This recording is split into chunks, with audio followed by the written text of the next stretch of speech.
This one might be an exception, but I feel like we need to reiterate that the Mavericks still, their offense is just like not diverse or effective enough at all. They rank my number for this, I'm going to try to remember, is 28th. They are, or 28, excuse me. They rank 28th in location effective field goal percentage, which is your expected field goal percentage relative to where your shot locations are coming from. They are actually outperforming that to where I think they're 19th in actual effective field goal percentage at this point, but they're just not getting enough easy shots. They are 28th in the frequency with which they reach the rim. They are 28th in transition frequency as well. Those two are definitely related. They're 30th in average offensive possession time overall. That one's per unpredictable. And they're not like this lights out shooting team when it comes to wide open jumpers. And so you're looking at an offense with or without Doncic, really, because I think there was more pep in Dallas's step at points when they were using all those 10-day guys before.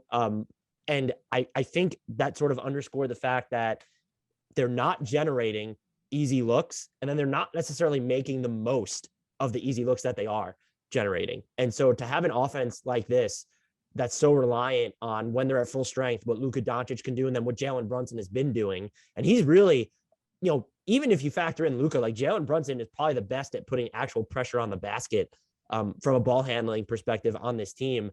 They need someone who can help improve that, which is why whenever we talk trade targets, I go back to Eric Gordon for them. They just need they need that type of guy, or they need a second star then, because if you're going to try and subsist on some of these tougher looks, you need people who can actually make them. And like Tim Hardaway Jr. is very much, with all due respect to Tim Hardaway Jr., not it. Spoiler alert, but we're going to have more on Eric Gordon in a little bit once we get to the Houston Rockets. But I do think as a follow-up there that you're kidding yourself if you don't think this has something to do with the coach too.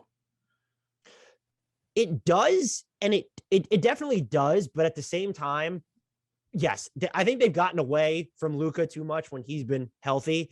But you also could argue, Jalen's Brunson's breakout. Does that happen under Rick Carlisle? I will say the rim frequency. Wasn't it already kind of happening under Rick Carlisle? It was. And I guess I'm just so hesitant to give Jason Kidd credit for anything. He's getting volume by default, and his role has just changed substantially this year. I'm not going to give Jason Kidd credit for that. Fair.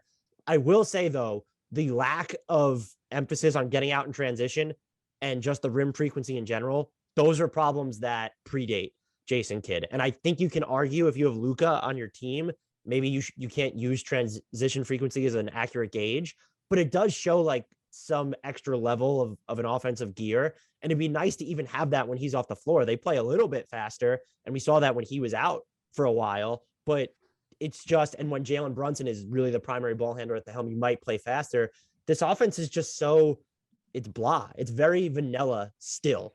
If you want to, that might be the nicest way to put it, is that they're just not as efficient as last year. And that probably comes back to, did they take the ball out of Luka's hands a little bit more often on too high a scale when he actually is on the floor? Well, and even if we go beyond year over year, if you look 2 years ago, Dallas was obliterating every offensive rating known to mankind. Right. So the fall from that to the current lackluster offense without too many personnel changes of note is not good. I'm totally with you there. And I think another offseason, and this falls on the front office, even though it's new, we're now in the third straight offseason where they didn't make any material changes to the roster. And the core now feels a little bit stale. It does, which is hard to believe considering the level Porzingis has been playing at. I mean, Kristaps Porzingis, like I think you can make an all-star case for him this year. It might be a little bit of a stretch, but he has been that effective when he's been on the court. Yeah, you can't make an all-star case for Kristaps Porzingis. Get out of here. No, I'm not. This is like Nikola Jokic's defensive player of the year favorite type shit from you right now. I think you can make a fringe case, like as an injury replacement or something. If you expanded the rosters to 15 players, then you could make a case there. He's been good enough for it. If you expand the roster to 18 players and insist that you have to go by front court and back court evenly split. You're still that bitter over the Knicks breakup, huh? I'm not bitter at all. I don't think what player did he turn into? He turned into a non-all-star. Right. Fair enough.